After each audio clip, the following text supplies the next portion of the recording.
Everyone, welcome to my channel once again. आज मैं लेके आई हूँ आपके लिए बहुत ही इम्पॉर्टेंट टॉपिक जिसमें बहुत बच्चों को प्रॉब्लम होती है, mainly students of class 11th and 12th। ठीक है, और वो है हमारा टॉपिक रिलेशंस एंड फंक्शंस। ये एक ऐसा टॉपिक है जो थ्योरेटिकल बेसिस है और जिसमें बच्चों को बहुत प्रॉब्लम आती है। मतलब उन्हें domain, range, codomain, relation, function, ये सब में बहुत कुछ प्रॉब्लम फेस करनी पड़ती है। तो आज हम उसको एक अलग वे से करेंगे। होप आप सबको मेरी वीडियो पसंद आएगी। If you like it please share and subscribe my channel. So let's start. सबसे पहले हम डिस्कस करेंगे आज रिलेशंस। रिलेशंस क्या होते हैं? नॉर्मली हमारी प्रैक्टिकल लाइफ में हम रिलेशन किसको बोलते हैं? रिलेशन हमारा हमारे पेरेंट्स के साथ हमारा कुछ रिलेशन है, हमारे ब्रदर सिस्टर्स के साथ हमारा कुछ रिलेशन है, हमारे फ्रेंड्स के साथ जो रिलेशन है हम बोलते हैं वो फ्रेंड का रिलेशन है। पेरेंट्स के साथ बच्चों का रिलेशन है, ठीक है, that is parent and children relation. तो एक्चुअली मैथमेटिक्स में भी रिलेशन जो है उसको हम एक क्या चीज़ डिफाइन करेंगे, that is any connection. Relation क्या है? कोई भी connection between the two sets. ठीक, सेट क्या था?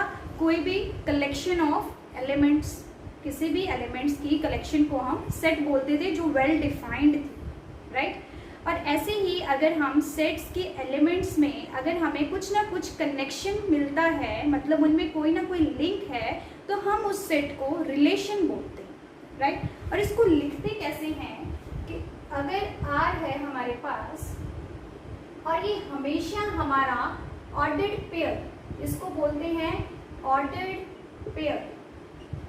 ठीक, यहाँ पे this belongs to a cross b and यहाँ पे कुछ आपको डिफाइन किया होगा ए और बी में क्या रिलेशन है। ठीक है, इसकी हम और एग्जांपल्स भी डिस्कस करेंगे आगे, बट हम पहले बेसिक हमारा जो कॉन्सेप्ट है हम उसको समझते हैं। ठीक है, मेनली रिलेशन को जब हम लिखते हैं तो वो भी एक सेट फॉर्म में ही है, पर सेट है, लेकिन सेट में कौन से एलिमेंट्स आने रिलेशन में? तो उसके लिए हम क्या करेंगे, हमारा क्या मोटिव होगा, ए क्रॉस बी। ए क्रॉस बी का अगर सबसेट है that is any relation. Relation क्या है? ए क्रॉस बी का सबसेट। आपको 11th में समझाया जाता है कि ए क्रॉस बी क्या है, कार्टेशियन प्रोडक्ट है जिसमें हमारे सारे एलिमेंट्स जो आते हैं ए कॉमा बी टाइप के आते हैं, where a belongs to set a and B belongs to set b. ठीक, ऐसे लिखा जाता है जिसको हम ऑर्डर्ड पेयर बोलते हैं, राइट। तो ए क्रॉस बी, तो रिलेशन भी उसमें ही, उसको भी हम ऐसे ही एलिमेंट्स में लिखते हैं। मतलब रिलेशन में भी ऑर्डर्ड पेयर वाले एलिमेंट्स ही होते हैं ए कॉमा बी फॉर्म के, हमेशा कोई सिंगल एलिमेंट नहीं होता उसमें। और वहाँ भी A belongs to A and B belongs to B होता है। मतलब क्या है कि ए और बी में ये दो सेट हैं, इनमें हमें कुछ ना कुछ रिलेशन डिफाइन किया होगा और हमने उस रिलेशन के अकॉर्डिंग अपने एलिमेंट्स लिखने हैं हमारे सेट में। तो मेनली जो रिलेशन वाला सेट है that is the subset of a cross b. अब सबसेट क्यों बोला जाता है? क्यों? क्योंकि वो कंप्लीट ए क्रॉस बी नहीं आता। ए क्रॉस बी में तो और भी एलिमेंट्स होंगे, लेकिन कुछ उसमें से उठाए हुए एलिमेंट्स ही रिलेशन में आते हैं जो हमारे डिफाइंड रिलेशन को सेटिस्फाई करते हैं, राइट। तो आप देखो कि रिलेशन क्या है, एक तरह का सबसेट है of a cross b. Okay, तो ये अब इसकी एग्जांपल देखते हैं हम कोई भी, कि अगर मैंने ए और बी दो मेरे सेट हैं, ठीक है, उनमें मैंने ए लिया the students of class 11th और बी लिया स्टूडेंट्स ऑफ क्लास 12th, और ए और बी में हमने रिलेशन क्या देखा, दोनों क्या है, सेम स्कूल की। अब रिलेशन कुछ भी हो सकता है, A is the sister of B, A जो है वो सिस्टर ऑफ बी हो सकता है, A is brother of B और A is elder than B, anything, कुछ भी हो सकता है। तो ये है हमारा रिलेशन डिफाइंड, और इसके अंडर हमारे एलिमेंट्स हम चेक करेंगे कि वो कौन से बच्चे हैं जो सिस्टर हैं बी के। मतलब ए था 11th स्टैंडर्ड के बच्चे, बी था 12th स्टैंडर्ड के बच्चे। 11th स्टैंडर्ड में कितने एलिमेंट्स हैं जो 12th स्टैंडर्ड के बच्चों के सिस्टर हैं, राइट। तो ये हो गया हमारा a comma b that is belongs to a cross b, और वो हमें सेटिस्फाई करेगा हमारे रिलेशन। ऑलराइट, अब ये तो था हमारा प्रैक्टिकल बेसिस पे कि हम रिलेशन कैसे सोच सकते हैं और उसको हम लिखते कैसे हैं। फिर आगे आता है हमारा टाइप्स ऑफ रिलेशन। तो टाइप्स में क्या है, मेनली हमारे पास 3 तरह की टाइप्स आती हैं। फर्स्ट हम बोलते हैं एम्पटी रिलेशन। एम्पटी रिलेशन, अब एम्पटी का मतलब क्या होता है कि खाली कुछ भी नहीं है उसमें। अब उसको कैसे हम डिफाइन करेंगे कि अगर हमारा ए वाला जो है, आने तो देखो एलिमेंट्स ए क्रॉस बी से हैं, ए भी हमारा कोई सेट है और बी भी हमारा कोई सेट। अब एम्पटी रिलेशन क्या होगा कि ए का कोई भी एलिमेंट बी के किसी भी एलिमेंट से कुछ नाता ही नहीं रखता, कुछ रिलेशन नहीं है उसका, कुछ कनेक्शन नहीं है। अगर ऐसा हमें मिल जाता है सेट जिसमें ए का बी के साथ कोई कनेक्शन ही नहीं है, वो आ जाएगा हमारा एम्पटी रिलेशन वाला सेट। और इसको हम डिनोट करेंगे हमारा फाई के साथ। फाई मतलब एम्पटी, कुछ भी नहीं है, नल सेट। ऑलराइट, फिर आता है यूनिवर्सल सेट, जो मेन है यूनिवर्सल रिलेशन। अब यूनिवर्सल रिलेशन क्या है, यूनिवर्स मतलब होल यूनिवर्स जिसमें सब कुछ आ जाता है, राइट, यूनिवर्स यही होता है। अब यूनिवर्सल रिलेशन में भी क्या है कि हर एक एलिमेंट ए का कनेक्टेड है हर एक एलिमेंट ऑफ बी के साथ, किसी ना किसी रिलेशन के साथ। अगर हर एक ए का एलिमेंट हर एक बी के एलिमेंट के साथ कनेक्टेड है तो हम उसको बोलेंगे कि that is our universal relation. Alright, ये तो थे हमारे मेन जो एम्पटी रिलेशन और यूनिवर्सल रिलेशन है। अब आते हैं हमारे पास जो मेन है जिसमें बच्चों को प्रॉब्लम आती है, that is equivalence relation. Equivalence relation, अब इक्विवेलेंस रिलेशन जो है उसको देखने के लिए हमारे पास 3 चीज़ें हमें चेक करनी पड़ेंगी कि अगर हमारा रिलेशन वो 3 चीज़ों को, 3 स्टेप्स को सेटिस्फाई करेगा तो हम उस रिलेशन को बोलेंगे that is our equivalence relation. अब वो 3 चीज़ें क्या है, first is reflexive, second is symmetric and third is transitive. बच्चे इसको रट्टा मार लेते हैं कि हाँ if a belongs to a then a comma a belongs to r and this is called reflexive relation. नहीं, इसको ऐसे रट्टा नहीं मारना, इसको बहुत ही इजीली हम समझ सकते हैं। रिफ्लेक्सिव, सिमेट्रिक और ट्रांजिटिव अगर हैं तो वो अगर तीनों ये सेटिस्फाई हो रहे हैं तो हम उसको बोलेंगे हमारा इक्विवेलेंस रिलेशन, राइट।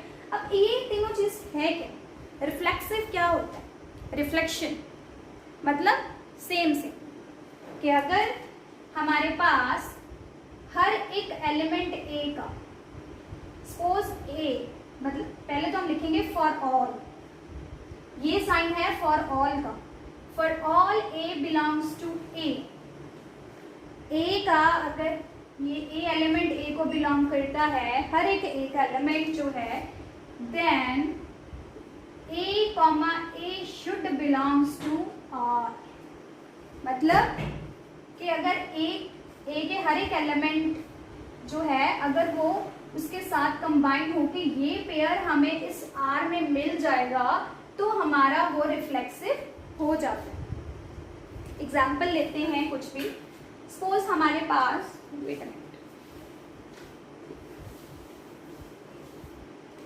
सपोज हमारे पास ए है 1 2 3 4 और बी भी है 1 2 3 4 और इसमें हमारे पास रिलेशन डिफाइन किया हुआ है कुछ भी, that a comma b such that this is belongs to a cross b, a minus b is equal to 1।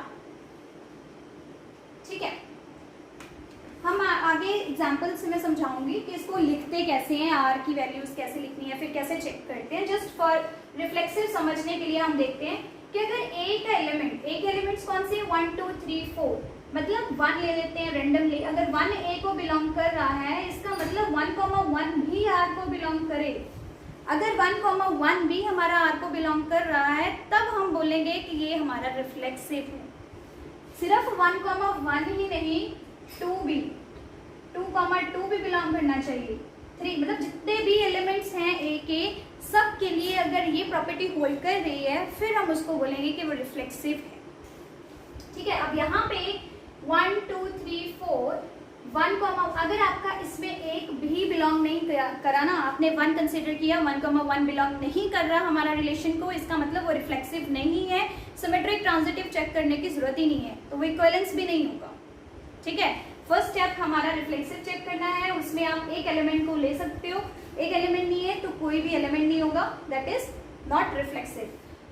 तो यहाँ पे चलो एग्जाम्पल बाद में कंसिडर करते हैं, पहले बाकी समझते हैं कि इसके बाद सिमेट्रिक क्या होता है। सिमेट्रिक क्या है कि for all A comma B belongs to A और बी, दो, अब हमने इसमें 2 एलिमेंट्स लेने हैं, 2 पेयर लेने हैं। अगर ए बी है सच दैट कि A comma B belongs to R, A comma B are को बिलोंग कर रहा है, ये चीज हमें गिवन है कि अगर ए बी 2 एलिमेंट्स के लिए ए कॉमा बी आर को बिलोंग कर रहा है तो इसका ऑपोजिट बी, मतलब b comma a b are को बिलोंग करना चाहिए।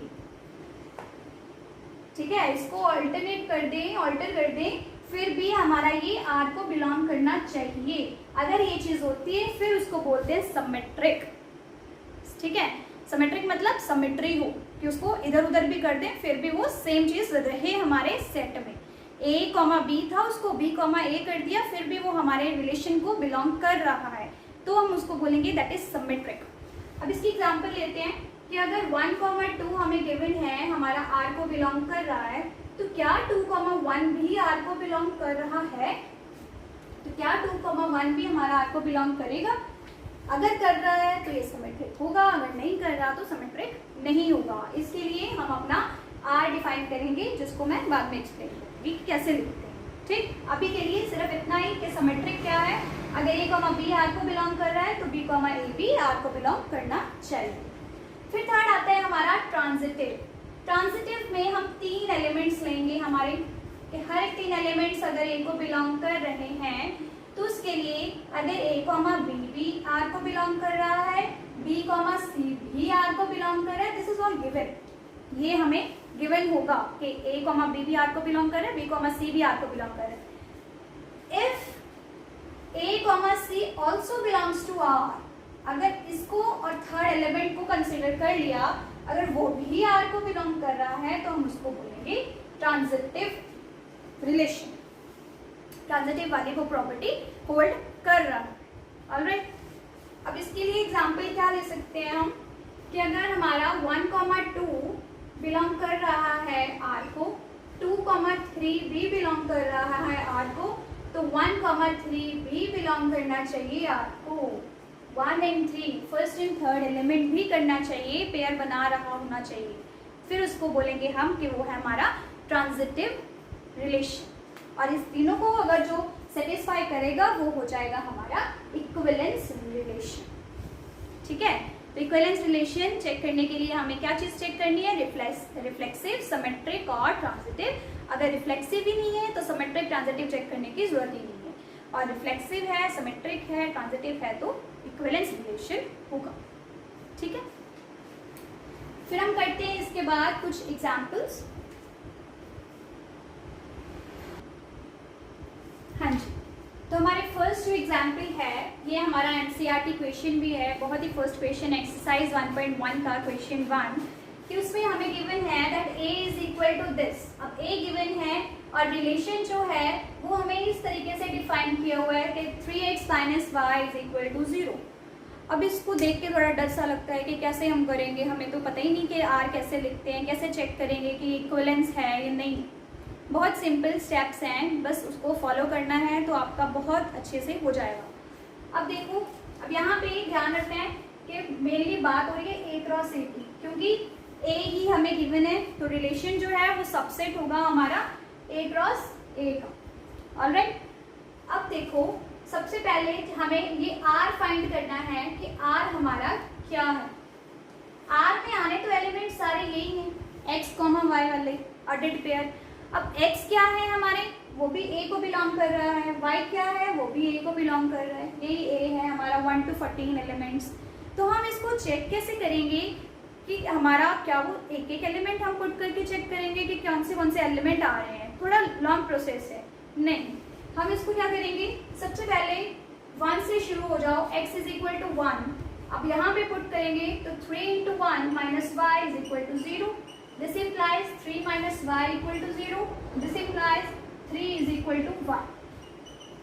मतलब फर्स्ट ऑर्डर पेयर क्या हुआ, अगर x की वैल्यू 1 है तो y की वैल्यू 3 होगी, जिसके लिए हमारा ये सेटिस्फाइड हो रहा है।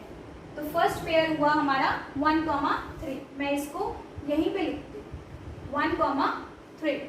ठीक है, हमने क्या करना है, फर्स्ट जो एलिमेंट है उससे स्टार्ट करना है। x इक्वल टू 1 पुट किया मैंने हमारे रिलेशन में, तो y की वैल्यू निकाल ली, फर्स्ट ऑर्डर पेयर आ गया। अब x की वैल्यू 2 पुट करेंगे तो हमारी y की वैल्यू आ जाएगी यहाँ से 6। तो हमारा सेकंड पेयर कौन सा हुआ, 2,6। ऐसे ही x की वैल्यू 3 पुट करेंगे तो हमारी y की वैल्यू आ जाएगी 9। तो यहाँ से x इज इक्वल टू 3 के लिए y की वैल्यू 9। अब x इज इक्वल टू 4 के लिए y की वैल्यू आ गई हमारी 12। ठीक है, तो हमारा फोर्थ जो पेयर बना दैट इज 4 इंटू 12। अब एक और ट्राई करते हैं, अगर x की वैल्यू 5 है तो हमारी y की वैल्यू आ जाएगी 15। अब इसको ऑर्डर्ड पेयर देखो, अब 5 और 15 जो हैं ये भी हमारे रिलेशन को सेटिस्फाई कर रहे हैं, पर यहाँ पे हमारा r ये नहीं आएगा। क्यों? क्योंकि हमारे जो एलिमेंट्स x और y हैं वो कहाँ से बिलोंग करने चाहिए, a सेट से। तो सारी जो वैल्यूज आ रही हैं वो हमारी a में होनी चाहिए, पर मैं क्या देख रही हूँ कि मेरी y इक्वल टू 15 जो है ये तो a में है ही नहीं, a मेरा है ही 14 तक, तो मैं 15 वाली वैल्यू कैसे कंसिडर कर सकती हूँ। तो हमारा प्रोसीजर खत्म, इसके बाद हमने कुछ करना ही नहीं है। यहाँ पे हमारे बस 4 ही पेयर्स आएंगे जो हमारे रिलेशन में है। कुछ आपको a क्रॉस b लिखने की जरूरत नहीं है, कुछ आपको सिंगल सिंगल एलिमेंट चेक करने की जरूरत नहीं है। जस्ट ए फर्स्ट स्टेप से स्टार्ट हो, चेक करो कि हर एक एलिमेंट ए को बिलोंग कर रहा है, जहाँ नहीं करेगा वहाँ पे रुक जाओ बस। उसके बाद हमारा यही आ गई हमारे आर में एलिमेंट्स। फर्स्ट स्टेप था हमारा रिलेशन को फाइंड आउट करना कि रिलेशन के एलिमेंट्स में कौन से रिलेशन के सेट में कौन से एलिमेंट्स आएंगे। हमने x की वैल्यूज पुट की और y की वैल्यूज कैलकुलेट की। आप यहाँ तक नोट कर सकते हो।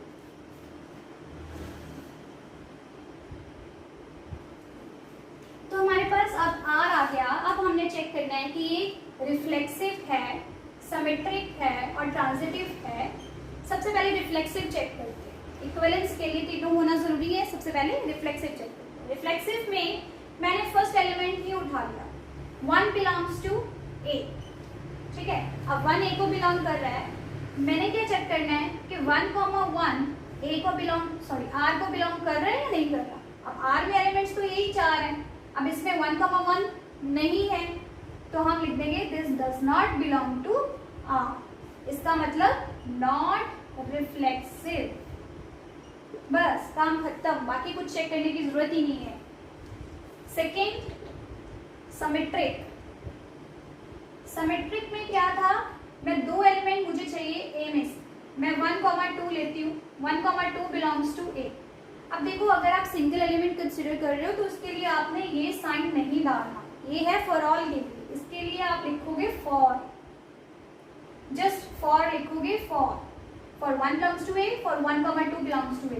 अब अगर 1,2 A को बिलोंग कर रहा है, लेकिन यहाँ पे जो मैं कंसिडर करूंगी 1,2 हमारा R को भी बिलोंग करना चाहिए, पर R के एलिमेंट तो 1,3 है, तो हम यहाँ पे 1,3 लेते हैं ताकि हमारी जो गिवन वाली कंडीशंस हैं वो सेटिस्फाई हो जाए। अब 1,3 belongs to A, this pair belongs to R, तो क्या हमारा सिमेट्रिक के लिए 3,1 भी R को बिलोंग कर रहा है।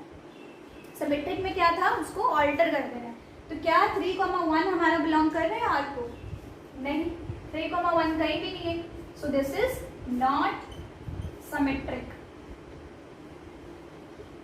राइट। अब थर्ड जो आता है दैट इज ट्रांजिटिव।